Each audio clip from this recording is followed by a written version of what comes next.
This is the 3D VIEW-MASTER Classic Tales Golden Book Favorites. VIEW-MASTER Reel 1. Tawny, Scrawny Lion. Picture 1. Once there was a tawny, scrawny, hungry lion who never could get enough to eat. He chased monkeys on Monday, kangaroos on Tuesday, zebras on Wednesday, bears on Thursday, camels on Friday, and on Saturday, elephants. Picture 2. The animals got together to talk about the lion. How can we make him stop chasing us? Just then a fat little rabbit came hopping through the forest. The big animals looked at him and grinned slyly. "Oh, you lucky rabbit," they said. "We appoint you to talk to the lion." Picture 3. The rabbit hopped right up to the lion and counted his ribs.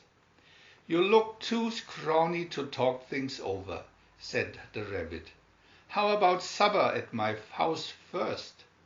My 5 fat sisters and my 4 fat brothers are making a big carrot stew." 10 fat rabbits? "Let's go," said the lion.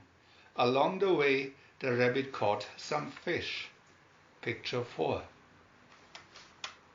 "Here we are," said the rabbit as they entered his house.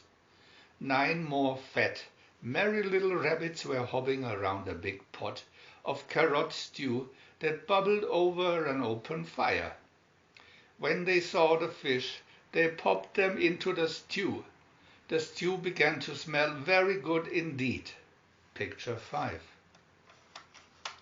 When it was ready, they gave the lion a big bowl of hot stew.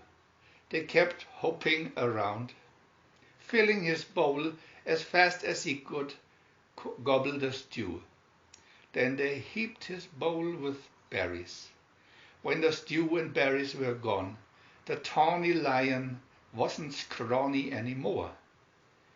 He felt so good and fat and comfortable that he couldn't move. Then the rabbits plumped themselves down in the lion's lap and began to sing songs. Picture 6. At last, home he went through the soft moonlight, whistling to himself and thinking about his rabbit friends. He curled up in his bed, patted his sleek fat tummy and smiled. When he woke up in the morning, it was Monday, but he didn't want to chase monkeys.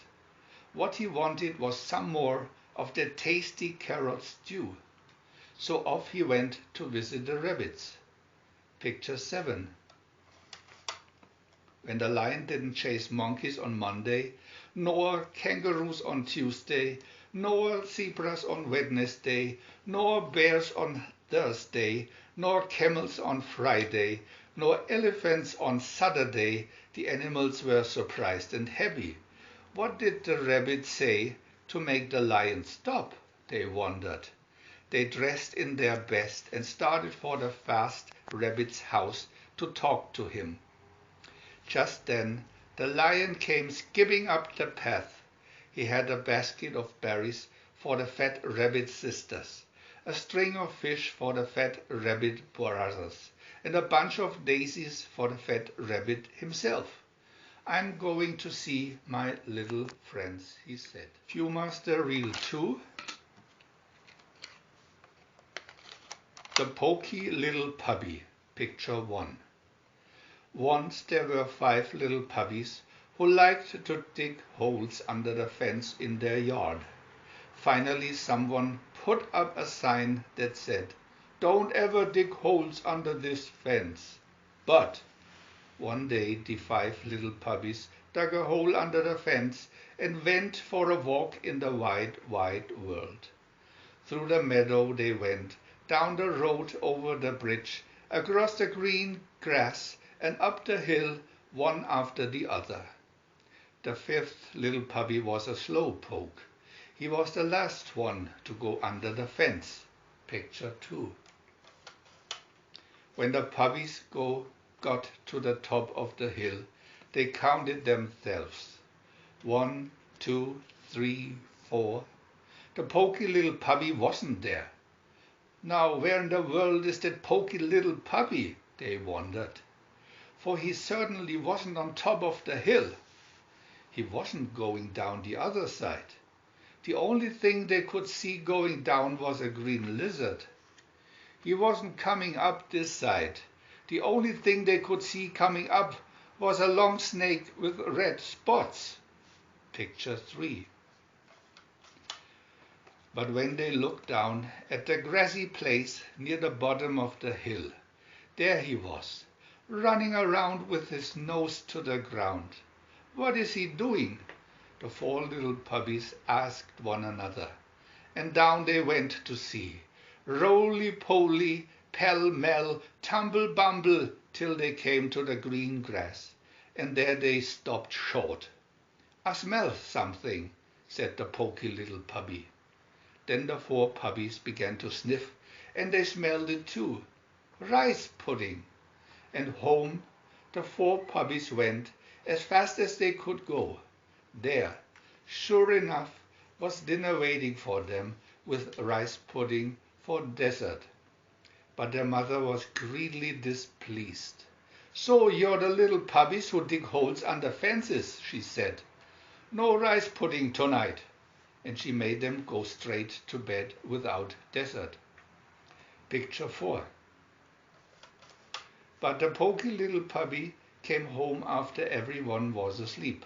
He ate the rice pudding and crawled into bed as happy as a lark. The next morning someone had filled up the hole under the fence and put up a new sign. "Don't ever, ever dig holes under this fence." But in spite of that, the 5 little puppies dug a hole under the fence and went for a walk. Through the meadow they went, down the road, over the bridge, across the green grass and up the hill. Now where in the world is that poky little puppy, they wondered. When they looked down at the grassy place near the bottom of the hill, there he was, looking at something in the ground. So down they went to see. Roly-poly, pell-mell, tumble-bumble, till they came to the green grass. "I see something," said the poky little puppy. The 4 little puppies looked, and they could see it too. It was a ripe red strawberry. "Strawberry shortcake," they cried. And home the 4 puppies went as fast as they could go, over the bridge, up the road, through the meadow and under the fence.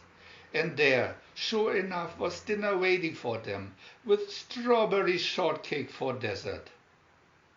But their mother said, "So you're the little puppies who dug a hole under that fence again. No strawberry shortcake for dessert tonight." And she made them go straight to bed. Picture 5. But the 4 little puppies waited till they thought she was asleep, and then they slipped out and filled up the hole. When they turned around, there was their mother watching them. "What good little puppies," she said. "Come and have some strawberry shortcake." Picture 6. And this time, when the poky little puppy got home, he had to squeeze in through a wide place in the fence. And there were his 4 brothers and sisters, licking the last crumbs from their saucer. "Dear me," said his mother, "what a pity you are so poky. Now the strawberry shortcake is all gone." So the poky little puppy had to go to bed without a single bite of shortcake, and he felt very sorry for himself. Picture 7.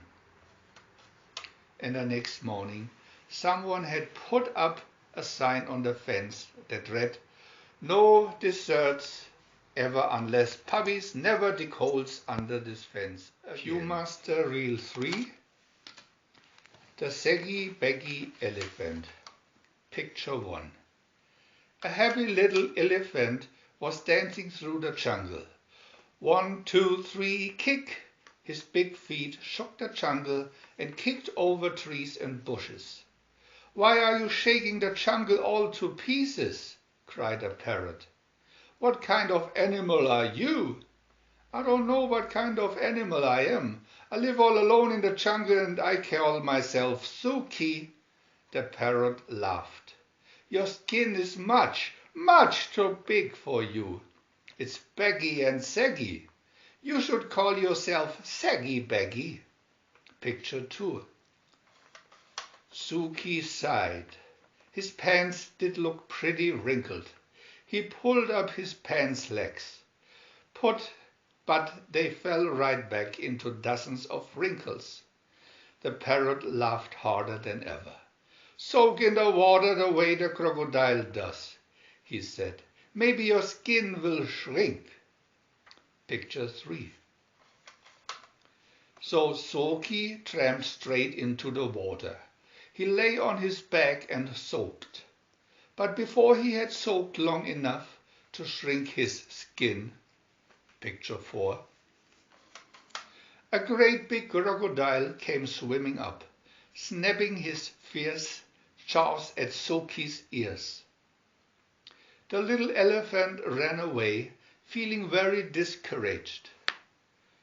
"I'd better hide in a dark place where my sags and wrinkles won't show," he said. He found a cave just his size, and with a heavy sigh he tramped inside and sat down. Picture 5. Suddenly he heard a fierce growl. He peeped out of the cave and saw a lion coming near. "I'm hungry," roared the lion. "I haven't had a thing to eat today. I could eat an elephant." "This is the end of Saggy, Baggy me," thought Soki, and he let out one last trumpeting bellow. Picture 6. Just as he did, the jungle was filled with a terrible crashing and stomping. A herd of great grey wrinkled elephants came charging up, and the hungry lion ran away as fast as he could.